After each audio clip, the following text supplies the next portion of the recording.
జడ నాకు కళ్యాణ్ గారికి వేసాడు జడ ముడి. ఏంటి,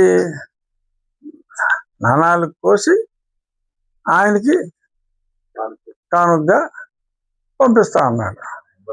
సో డైరెక్ట్గా ఆయనకే పంపుతానన్నాడు కాబట్టి, సో ఇలాగ ఆయన ముఖ్యమంత్రి, అదే ఆయన హోమ్ మినిస్టర్ గారు అయిన వెంటనే మనం హోమ్ మినిస్టర్ గారు నన్ను ఆళ్ళకి వచ్చి మీకే పంపుతానన్నాడు కానుకగా.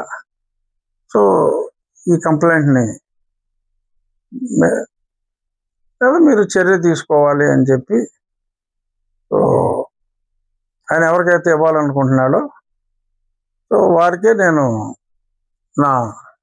అంటే ఈలోపే నా 4 కోసి ఆయనకి పంపించేస్తాడేమో నాకు తెలీదు. ఇప్పుడు సాయంత్రం వచ్చేసి నిచ్చెన వేసుకుని నా మీద ఎక్కేసి ఆయన 4 కోసేసి ఏదైనా చేస్తాడేమో నాకు తెలియదు.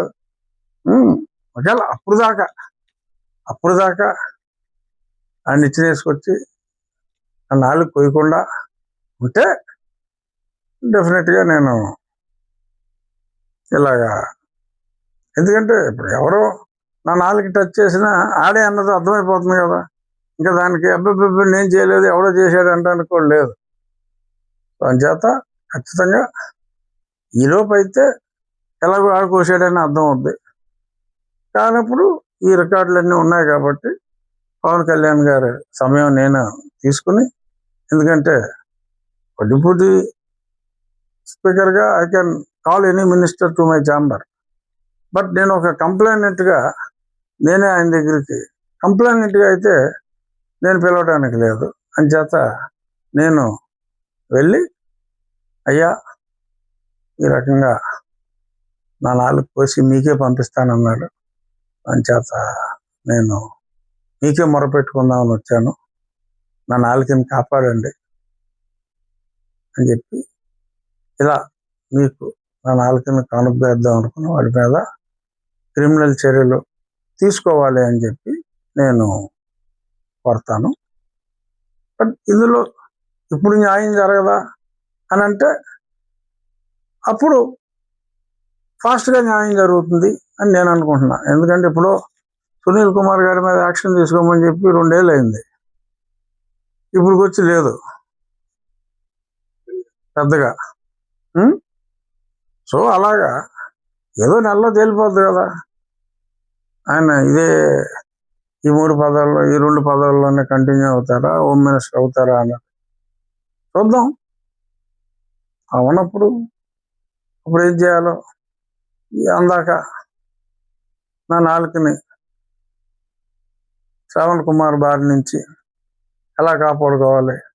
ఆడెవడో తెలంగాణ నుంచి వచ్చాడు, వీడు లిల్లీగాడు నన్నే పంది అంటున్నాడు, నాకన్నా డబ్బులు ఉన్నాడు. ఆడెవడో తెలంగాణ, నేను 2 ఊర్లు వస్తా 4 ఊర్లు వస్తాడని చెప్పి లెక్కలేస్తుంటాడు లిల్లీగాడు. సరే ఆ లిల్లీగాడి గురించి ఎక్కువ మాట్లాడుకుంటాం, సిల్లీగా ఉంటుంది అనుకోండి. కానీ ఈ రకంగా ఎంత చౌకబారుగా ఓ పబ్లిక్ మీటింగ్ పెట్టి నేను ఇలా చేస్తా అలా చేస్తా డిప్యూటీ సీఎం అవుతా, తర్వాత ఎవరో ఒక ఆయన అతన్ని విపరీతంగా పొగిడాడు, ఎవరో ఫార్వర్డ్ కాస్ట్ ఆయన. అప్పుడు లిల్లీ హావభావాలు ఉన్నాయి, అది చూశాను నేను. నిజంగానే ఏదో అయిపోయినట్టు, అసలు నిజంగా ఆ ఫీలింగ్స్ అనేది అసలు వర్ణనాతీతం. సో ఆ వర్ణించిన వ్యక్తికి అంతకంటే పూర్తిగా అలా పొగట్టం ఎవరి వల్ల కాదు. ఆ ఆనందం కూడా ఆ పోడిన 3-4 నిమిషాలు లిల్లీ ఫేస్ చూస్తే ముచ్చటేసుకొచ్చింది.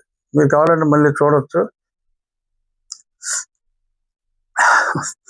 అని ఇలా అసలు చాలా పులకించాడు అనమాట లిల్లీ.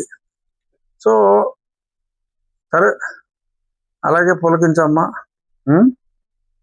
నీకు ఎన్ని ఓట్లు వచ్చినాయో అందరికీ తెలుసు, మళ్ళీ చెప్పాల్సిన పని లేదు. ఇక్కడ ఒక అనుమానం మటుకు డిప్యూటీకి ఎందుకు పరిమితం అయ్యాడు అనేది డెఫినెట్గా అది